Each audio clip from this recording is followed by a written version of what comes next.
Unified 911, anong matutulong namin sa'yo? Anya ti maitulong miken ka po. Anong may tatabang ko sa imo? Unsay akong ikatabang nimo? Ngini makadabang na misal ka no? Sa anumang wika o dialekto, may tulong na darating sa iyo.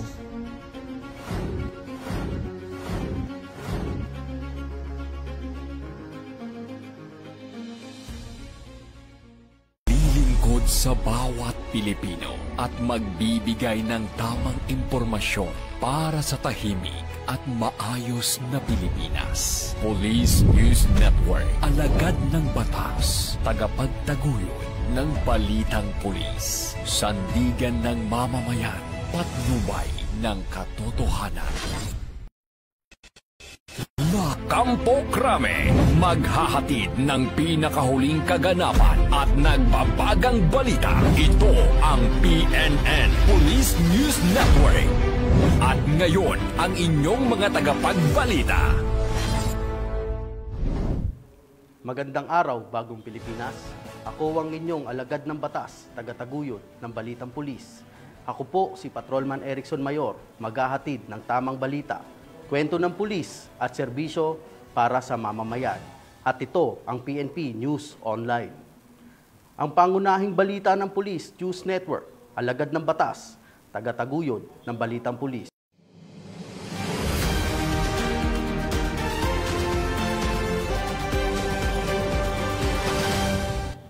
Narito ang mga balitang dapat niyong abangan.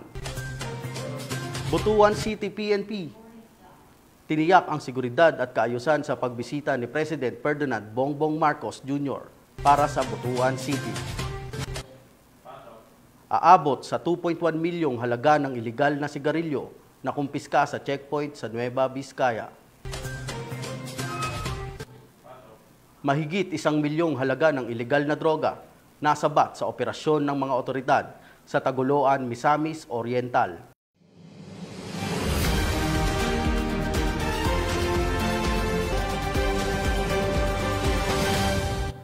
Narito ang mga balitang hatid ng ating PNN correspondents mula sa iba't ibang panig ng bansa.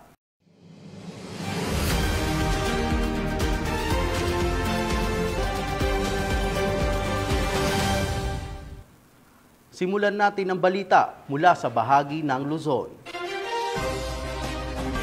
Aabot sa 624 personnel ng Southern Police District ang nakibahagi sa isinagawang showdown inspection ng Civil Disturbance Management Contingents upang mapanatili ang kaayusan sa paparating na 2 trillion peso march. Ngayong darating na Nobyembre, Patrolwoman Reyna Joyce Dalire, ibalita mo.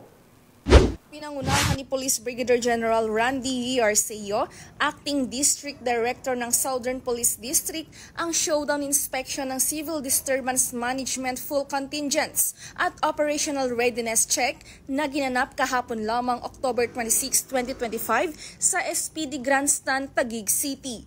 Layunin ng aktibidad na masuri ang kahandaan ng mga personel ng SPD sa pagpapanatili ng kaayusan at kaligtasan ng publiko, lalo na sa nalalapit na pagtitipon ang 2 trillion peso march ngayong November 30, 2025. Sa naturang inspeksyon, ipinakita ng mga contingents ang kanilang disiplina, kahandaan sa kagamitan at koordinadong kilos. Ayon sa ulat, kabuuang 624 personnels ng SPD ang lumahok sa showdown inspection. Kabilang dito ang mga espesyal na unit gaya ng drone operators, medical team, investigation team, forensic team, SWAT, EOD, arresting team at CDM contingents.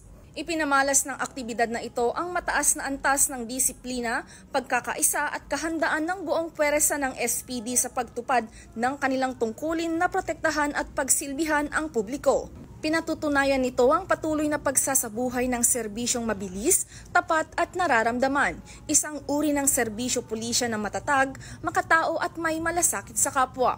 Sa kanyang mensahe, ipinaalala ni PB Gen Arceo sa lahat ng personnel na nakilahok na panatilihin ng maximum tolerance, igalang ang karapatang pantao at isabuhay ang profesionalismo. Binanggit din niya ang kahalagahan ng mental at physical preparedness, gayon din ang tamang paggamit ng mga kagamitan at resources upang matiyak ang maayos, epektibo at disiplinadong police response. Gayon din ang tamang paggamit ng mga kagamitan at resources upang matiyak ang maayos, epektibo at disiplinadong police response. Mula dito sa Southern Police District, ako ang inyong PNN correspondent, Patrolwoman Reyna Joyce M. Dalire, alagad ng batas, tagataguyod ng Balitang Pulis. Maraming salamat, Patrolwoman Dalire. Mahigit 100,000 pisong halaga ng shabu ang nakumpiska sa isinagawang anti-illegal drug operation ng Bayambang PNP. Suspect, arestado. Tinutukan niya ni Police Master Sergeant Marvin J. Romero.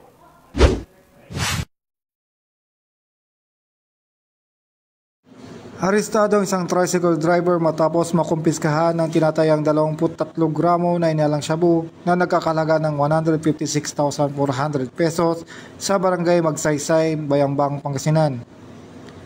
Kinilalang suspect na si alias Isa, 45 taong gulang at residente ng nasabing barangay. Isinagawa ang operasyon ng Bayambang Municipal Police Station, katuwang ang PDEA Region 1 at 105th Maneuver Company. Nasamsam mula sa suspect ang 8 plastic sachet na hinalang shabu, isang improvised glass tutor at 2 pares na itim na medyas na ginamit bilang tagon ng droga. Nasa Bayambang Municipal Police Station ang suspect para sa dokumentasyon at disposisyon.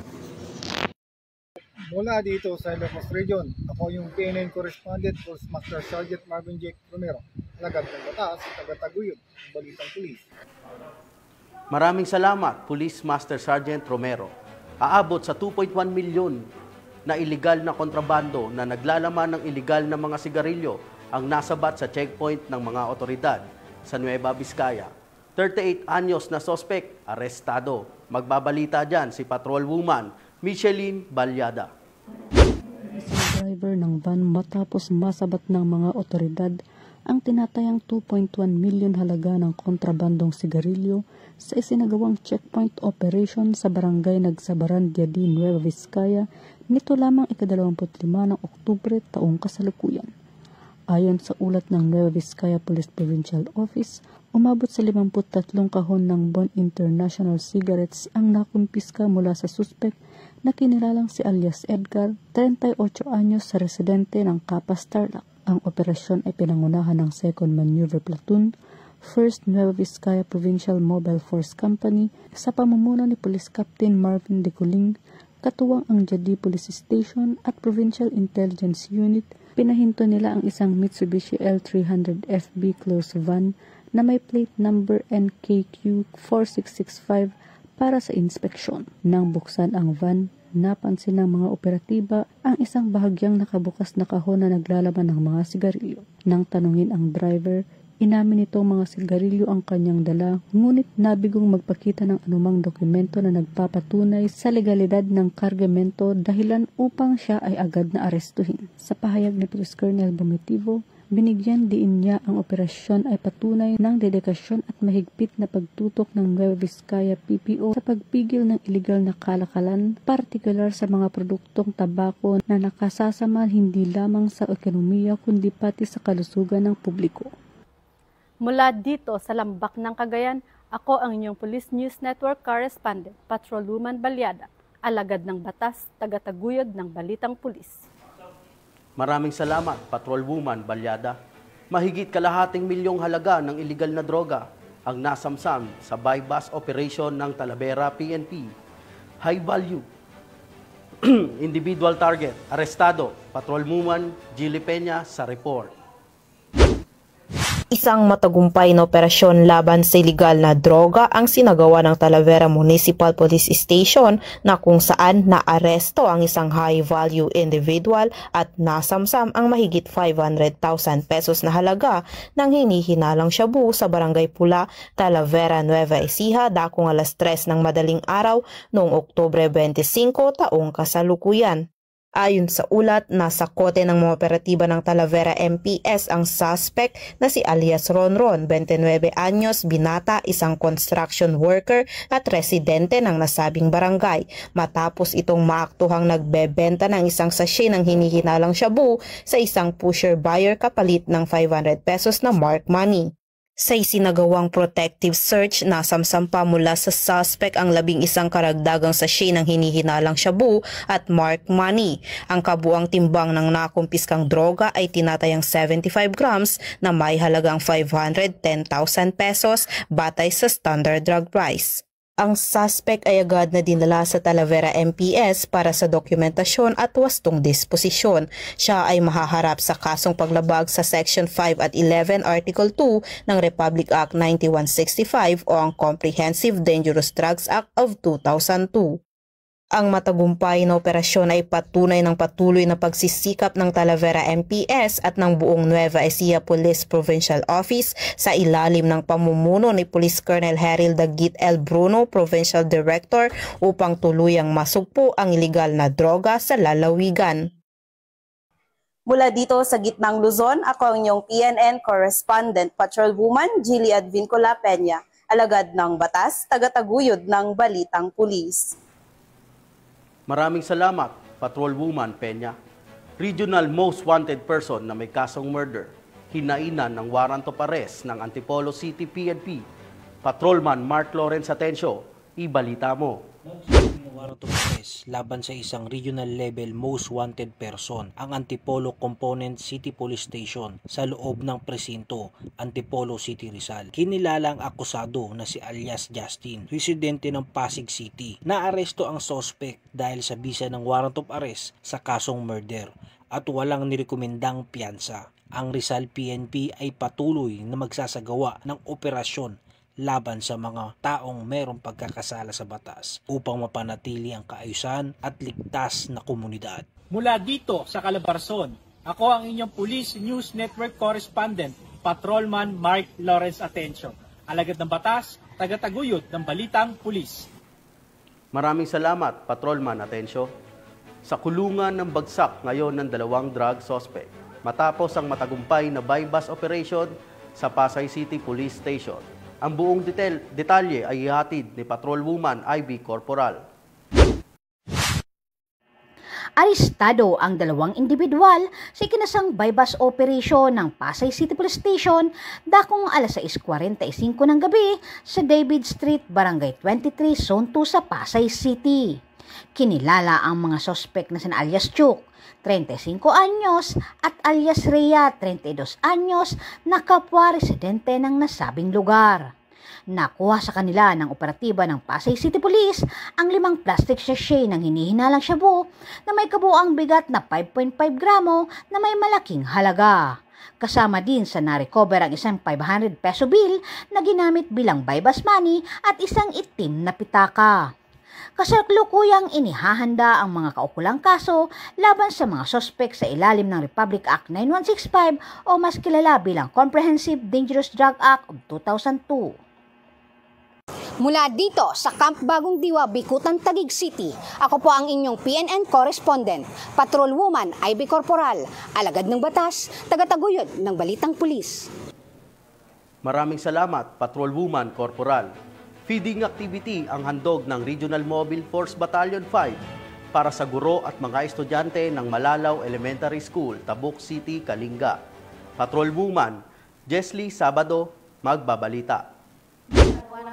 Activity ang mga tauhan ng 15 Authored Maneuver Company, Regional Mobile Force Battalion 15 sa pangunguna ni Police Lieutenant Elmo T. Guzman para sa mga mag-aral at guro ng Malalaw Elementary School sa Barangay Malalaw, Tabuk City, Kalinga nitong ika-24 ng Oktubre taong kasalukuyan.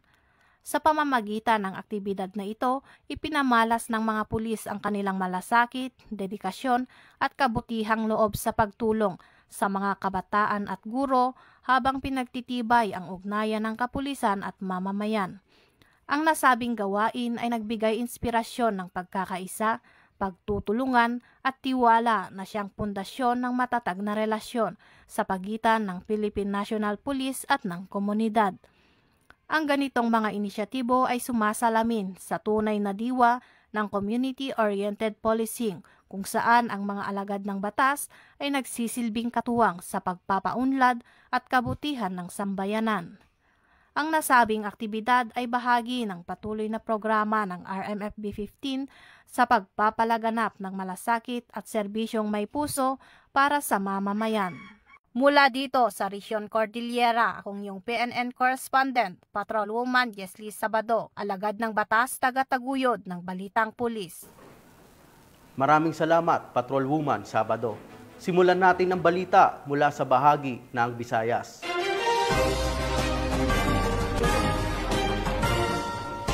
Tingnan ba? Kalibre 38 at ilegal na droga ang nakumpiska matapos ang pagsisilbi ng search warrant ng mga otoridad sa Calapé, Bohol. Isang lalaki arestado. Nakatutok dyan si Patrolwoman Nika Cañedo. Ang isang lalaki sa bayan ng Calapi, Bohol matapos ang matagumpay na pagpapatupad ng search warrant operation para sa paglabag sa Republic Act 10591 o ang Comprehensive Firearms and Ammunition Regulation Act at Republic Act 9165 o ang Comprehensive Dangerous Drugs Act of 2002 nitong Oktubre 23 taong kasalukuyan bandang alas 5:59 ng umaga. Kinilala ni Police Major Neon Francis Alvarez, Chief of Police ng Calapé Municipal Police Station, Bohol Police Provincial Office. Ang suspect na si Andy, 34 taong gulang, residente ng Sitio Bato, Barangay Santa Cruz, Calapé, Bohol. Mula sa bisa ng search warrant, nakumpiska ng mga operatiba ang isang unit ng caliber 38 revolver, 2 piraso ng live ammunition at 1 pirasong kulay orange na long sleeve na ginamit pambalot sa nasabing baril. Sa search incidental to lawful arrest, nasamsam din ang 5 pakete ng pinaniwalaang shabu na tinatayang may bigat na 10 gramo at halagang 68,000 pesos. Ang mga nakumpiskang baril at bala ay isusumite sa Bohol Provincial Forensic Unit para sa ballistics examination, habang ang mga nakuhang droga ay isa sa ilalim sa chemical analysis. Kasalukuyang inihahanda ang mga kaukulang dokumento para sa pagsasampa ng kaso laban sa suspect para sa paglabag sa RA 10591 at RA 9165. Tiniyak ng mga kapulisan na magpapatuloy ang kanilang maigting na operasyon laban sa iligal na droga at loose firearms bilang bahagi ng adhikain para sa isang ligtas at mapayapang komunidad sa ilalim ng bagong Pilipinas. Mula dito sa Bohol Police Provincial Office, ako yung Police News Network Correspondent, Patrolwoman Nika Cañedo, alagad ng batas, taga-taguyod ng Balitang Pulis. Maraming salamat, Patrolwoman Cañedo. Sa bisa ng warrant of arrest dahil sa kasong attempted homicide, nahuli ang isang wanted person sa operasyon ng Sulat Municipal Police Station. Ang buong detalye ng report ay mula kay Patrolwoman Cristel Palafox. Otoridad ang isang lalaking wanted person na may kasong attempted homicide sa Barangay Santo Tomas, Sulat, Eastern Samar. Naresto ang akusado bandang alas 10:30 ng umaga ng mga tauhan ng Sulat Municipal Police Station kasama ang Eastern Samar Provincial Intelligence Unit, 801st Maneuver Company, Regional Mobile Force Battalion 8 at Regional Intelligence Division, Regional Special Operations Unit 8. Sa bisa ng warrant of arrest para sa kasong attempted homicide na may nirekomendang piyansa na 36,000 pesos para sa pansamantalang kalayaan. Dinala ang akusado sa Sulat MPS para sa kaukulang dokumentasyon at tamang disposisyon. Ang operasyon ay naging matagumpay sa pakikipagtulungan ng mamamayan upang mapaigting ang kampanya kontra kriminalidad para mapanagot ang mga taong may sala sa batas at mapanatiling ligtas ang komunidad tungo sa bagong Pilipinas. Mula dito sa Eastern Visayas, ako ang inyong PNN correspondent, Patrolwoman Palafox, alagad ng batas, taga-taguyod ng Balitang Pulis. Maraming salamat, Patrolwoman Palafox. Simulan natin ang balita mula sa bahagi ng Mindanao.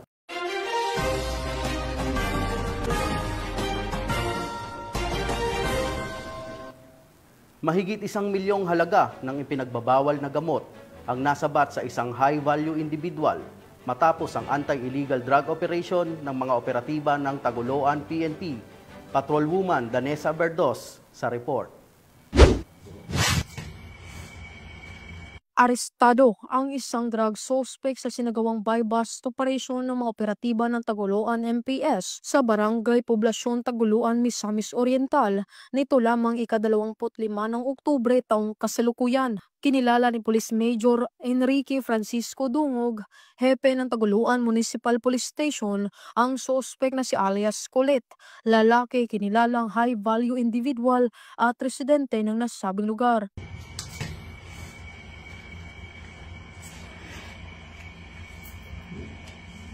Money.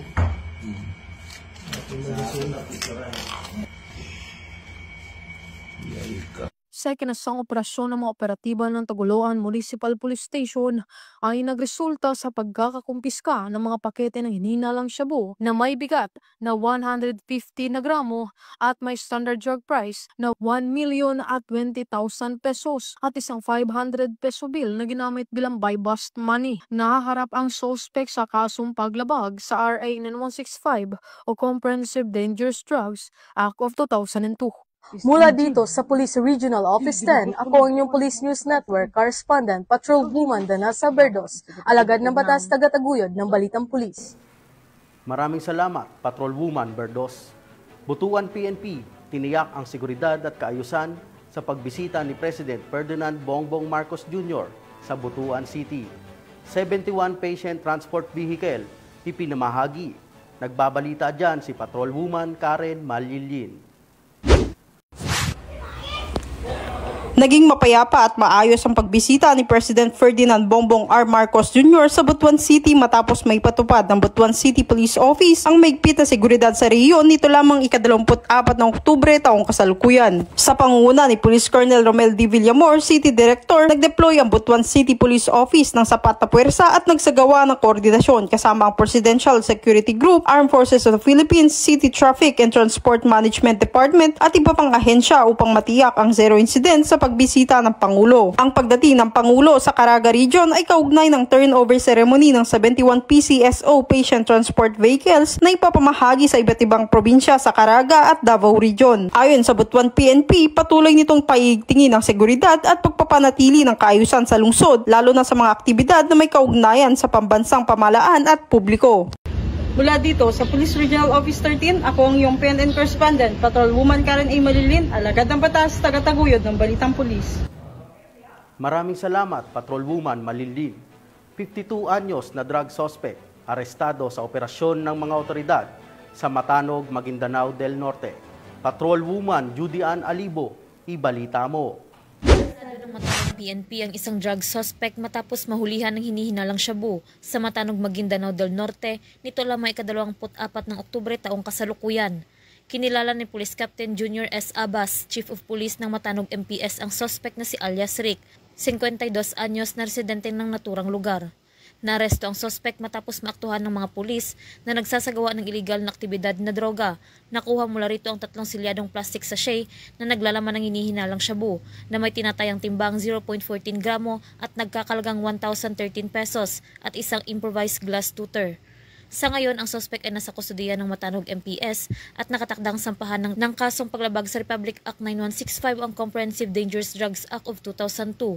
Muling tiniyak ng Maguindanao del Norte PNP ang patuloy na pagsisikap para sa kaligtasan ng publiko, kalakip ng suporta sa adikain ng bagong PNP para sa bagong Pilipinas, serbisyong mabilis, tapat at nararamdaman. Mula rito sa rehiyon ng Bangsamoro, ako ang inyong PNN Correspondent, Patrolwoman Judy Ann Alibo, alagad ng batas, taga-taguyod ng Balitang Pulis. Maraming salamat, Patrolwoman Alibo. At mga ka-PNN, 59 days na lang, Pasko na.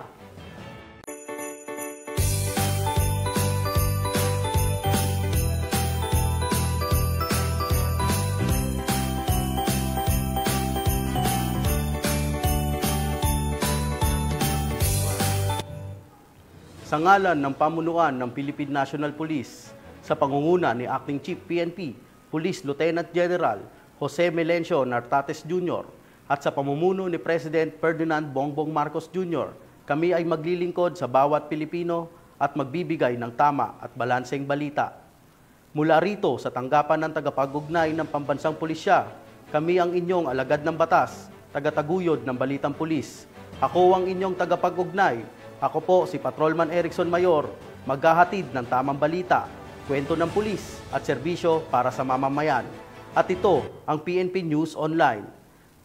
Para sa bagong PNP, para sa bagong Pilipinas, serbisyong mabilis, tapat at nararamdaman.